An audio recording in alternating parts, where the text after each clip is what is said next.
Hey everyone, welcome back to the Daily English Listening Podcast.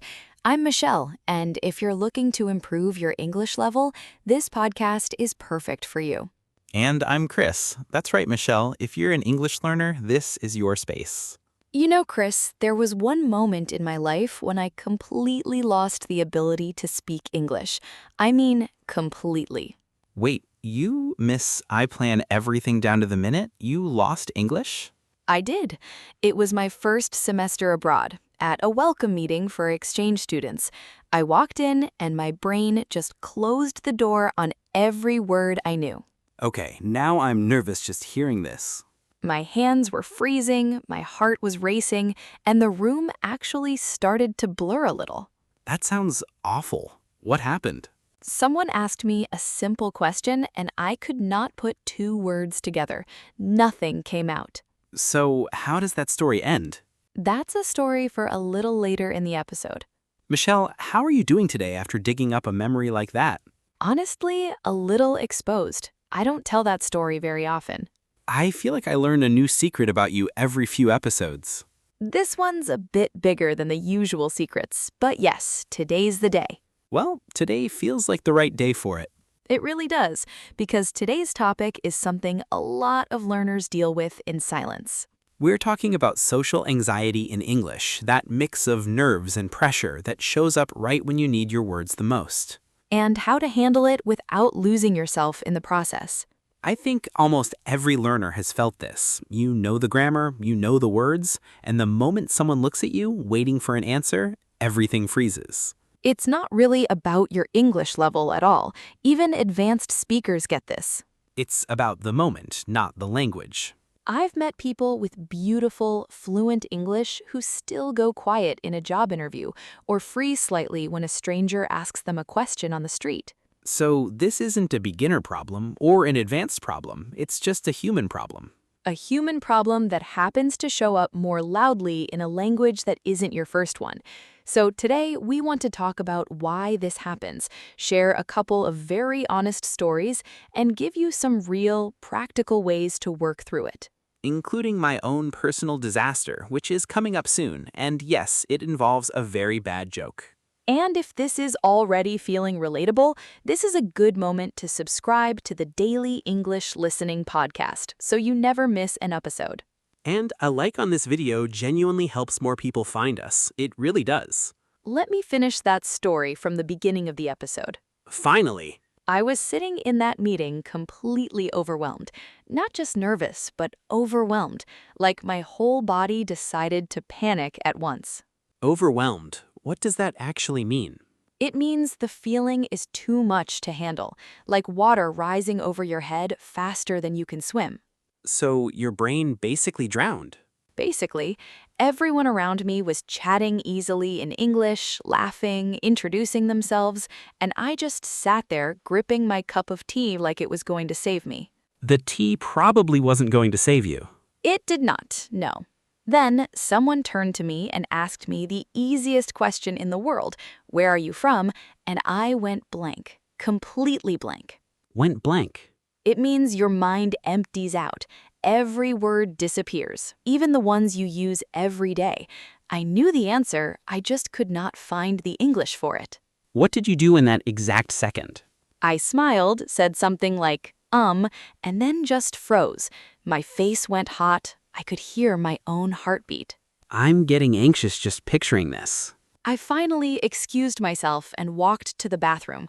I looked in the mirror and felt so self-conscious, like everyone in that room could see right through me. Self-conscious. That's when you feel like everyone is watching and judging you. Right. Every move felt like it was under a microscope.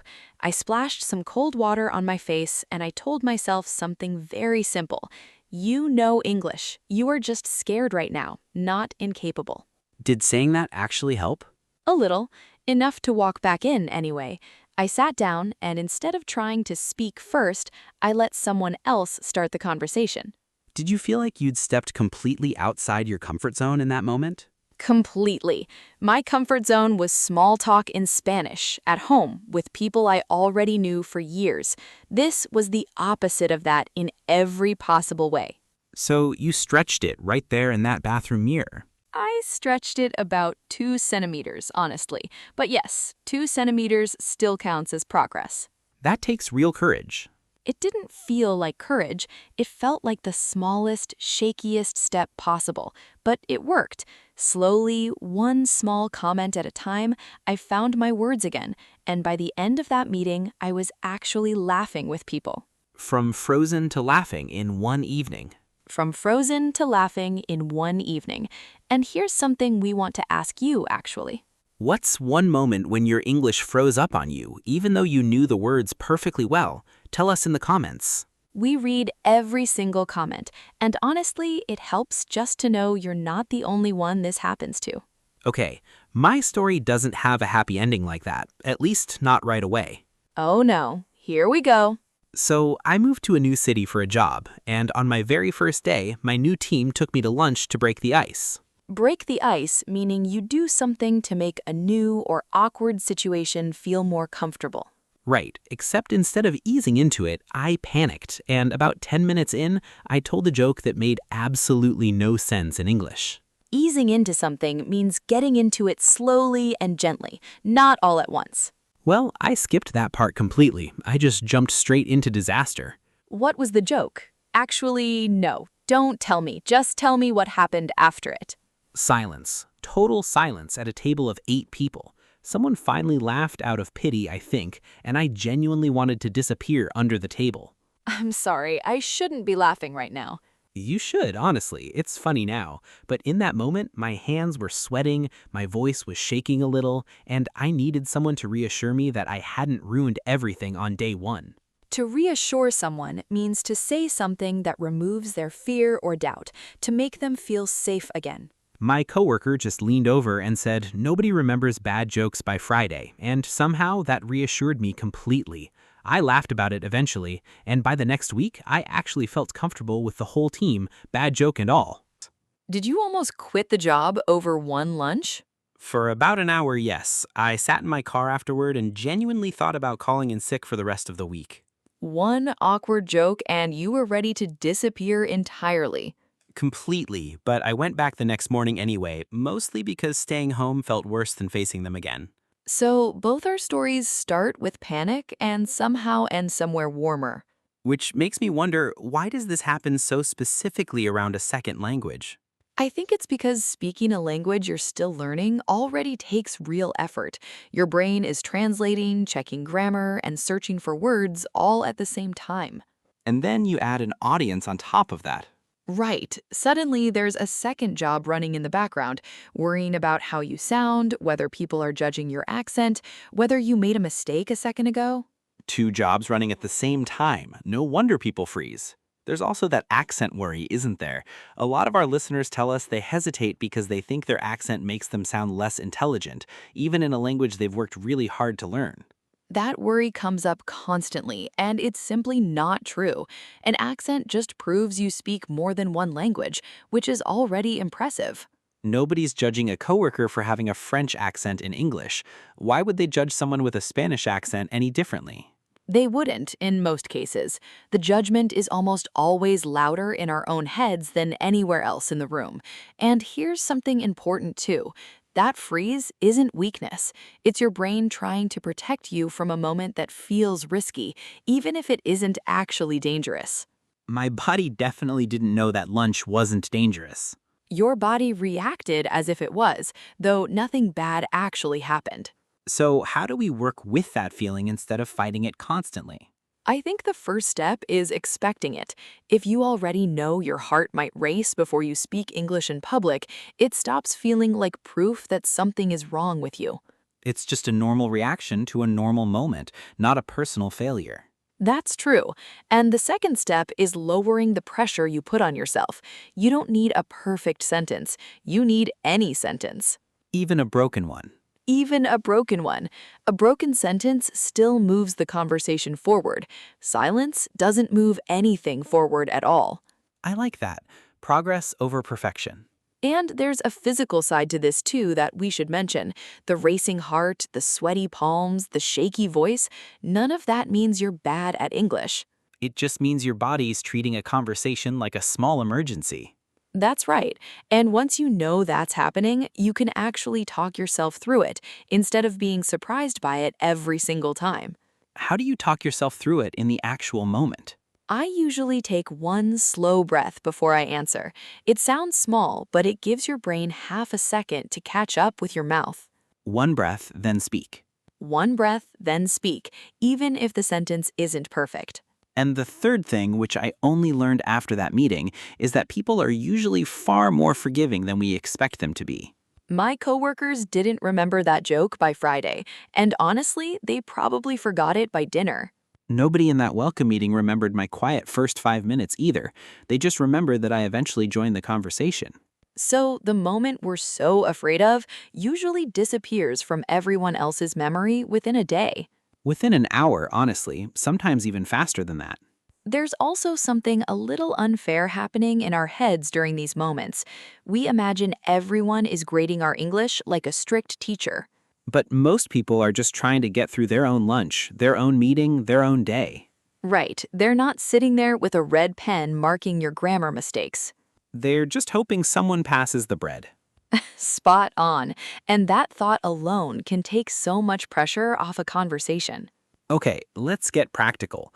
Say I'm about to walk into a meeting in English and I can already feel that panic building in my chest. What do I actually say to myself? Something short and calm works best. Something like, my English is enough for this moment. Not, I need to sound perfect. No, perfect isn't the goal here. Understood is the goal. What about during the conversation, if I completely lose a word halfway through a sentence? You can say, give me a second, I'm thinking, or simply, how do I say this, and just keep going. Native speakers do that too, in their own language, all the time. That's true. I do that constantly in English, and it's my first language. Good point. Pausing isn't failing, it's just part of real human conversation in any language. And afterward, if the whole thing felt clumsy or awkward? Afterward, you can remind yourself, I showed up and that's the hard part. The polish comes later with practice, not on the first try. I actually wish someone had told me that before that lunch, word for word. Well, we're telling our listeners now before their next nervous moment happens. Let's actually practice one live right now. Say I walk up to a stranger at a party and my brain is already racing. Okay, you start. Introduce yourself. Hi, I'm Chris. Sorry, I'm a little nervous. My English gets a bit shaky at parties. See, that sentence right there already works. You named the nerves out loud, and the conversation kept moving. It feels almost too simple. It is simple, on purpose. Nobody expects a stranger at a party to deliver a perfect speech. What if the stranger asks a follow-up question I don't fully understand? Then you say, sorry, could you say that in a different way? That's a completely normal thing to ask, in any language, at any party. I always assumed asking that made me look less confident. It's actually the opposite. Asking a clear question sounds far more confident than nodding and hoping for the best. What about a harder version, like a work meeting where everyone already knows each other? Same idea, smaller words. Something like, can you say that again, a bit slower? Or, I want to add something, give me a second. Both keep you in the conversation instead of quietly disappearing from it. Instead of just nodding along and hoping nobody asks you anything. Right, which honestly fools nobody, and it usually makes the anxious feeling worse, not better. One thing that helps me afterward when a conversation didn't go smoothly is just shaking it off instead of replaying it all night. Shaking something off means letting it go instead of carrying it with you. Because replaying an awkward moment for hours doesn't fix the moment, it just steals your evening too. That's such an important point. The moment happens once. The replaying can happen 100 times if you let it. So name the nerves, keep the sentence small, and shake off whatever happens next. That's basically the whole method in one sentence. One more small trick I use now before any nervous conversation, I imagine the version of myself from a week later looking back and laughing about it. Future you, already past the awkward part. Right, future me is always fine. It's only present me who panics. That's honestly a really useful way to picture it. Does this feel different for you in a group versus one-on-one though? A video call with 10 people watching feels like a completely different level of nervous for me. Completely different, yes. In a group, there's an audience, and it's easy to imagine everyone judging you at the same time. One-on-one feels safer somehow. It usually is safer because it's just one person's reaction to manage, not 10. If a group call feels too big, you can always speak to one person in the chat first or ask a question directly to just one teammate. Shrinking the group down to one, basically. Basically, you don't have to perform for the whole room, you just have to talk to one human being at a time. Is it strange that writing in English never bothers me, but speaking out loud does every single time? Not strange at all. Writing gives you time to think, delete, and rewrite. Speaking happens live, in front of someone, with no delete button. No delete button. That's precisely the problem. Which is honestly why speaking practice matters so much, even when it feels uncomfortable. It's the only way to get used to talking without that delete button. All right, before we move into today's word tour, let's slow down and gather the words hiding inside both our stories. Perfect moment for it. Next word, overwhelmed. Repeat after me. Overwhelmed. One more time, overwhelmed. And the last one, overwhelmed. If you feel overwhelmed, the situation feels like too much for you to handle all at once. For example, she felt overwhelmed on her first day at the new office with too many names to remember. Or the schedule was so packed that he felt overwhelmed before the week even started. And it's normal to feel overwhelmed sometimes. It doesn't mean you're failing, it means you're carrying a lot right now. Here's the next phrase, go blank. Say it with me. Go blank. Once more, go blank. And to finish it off, go blank. When your mind goes blank, you suddenly cannot remember something you actually know, usually because of nerves or pressure. For example, I went blank in the middle of my presentation and forgot the word for receipt. Or ask him a question in front of the class and his mind goes blank immediately. And going blank doesn't mean you don't know the answer. It usually means your nerves got there before your words did. Next word, self-conscious. Repeat after me. Self-conscious. One more time, self-conscious. And the last one, self-conscious. If you feel self-conscious, you feel unusually aware of yourself, worried about how others might see you. For example, she felt self-conscious about her accent, even though everyone understood her perfectly well. Or he became self-conscious the moment he noticed people were listening to his phone call. And feeling self-conscious usually fades the moment you stop watching yourself and start focusing on the conversation instead. Here's the next phrase, break the ice. Try it out loud. Break the ice. Again, break the ice. And one last time, break the ice. To break the ice means to do or say something that makes an awkward or new situation feel more relaxed. For example, Chris told a joke to break the ice on his first day, and it just made things a little more awkward instead. Or a simple question about someone's weekend can break the ice better than any big speech ever could. And you don't need something clever to break the ice, you just need something honest. Next phrase, ease into. Repeat after me. Ease into. Once more, ease into. And the final repeat, ease into. To ease into something means to start it slowly and gently, instead of jumping in all at once. For example, instead of forcing a full conversation, try to ease into English with short, comfortable exchanges first. Or, she eased into the meeting by asking easy, low-pressure questions before the harder topics came up. And easing into a hard moment usually feels much better than diving straight into the deep end. Last word of the day, reassure. Say it with me. Reassure. One more round. Reassure. And the final one, reassure. To reassure someone means to say or do something that removes their fear or doubt and helps them feel safe again. For example, her friend reassured her before the interview, reminding her how prepared she really was. Or a kind teacher can reassure a nervous student just by saying, "You're closer than you think." And sometimes the best thing you can offer someone isn't advice at all, it's simple reassurance. If you want to keep building on this, we also have an episode called The Power of Being Positive, all about training your brain towards a more hopeful, confident mindset. It really pairs well with everything we talked about today. So before we go, here's the one thing worth remembering. Your nerves are not the enemy. They're just proof that the moment matters to you.